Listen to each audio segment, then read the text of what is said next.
Guys जैसे कि आज हम लोग दिल्ली में आए हैं राजघाट घूमने। ये जो आप देख रहे हैं ये अपने देश के महान पुरुष गांधी जी का स्मारक है।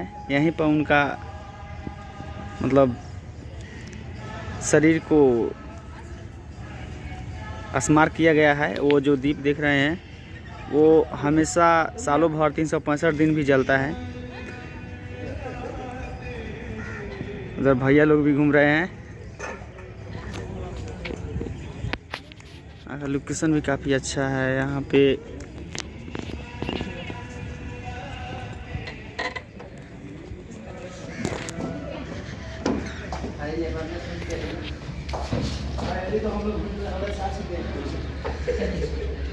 यहाँ पे हम लोग अपना बूट निकाले थे, जूता चप्पल।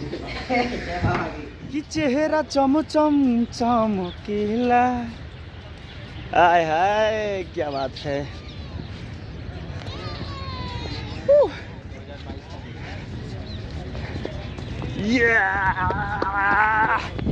दिखा दे रहे हैं क्या कर रहा है भाई।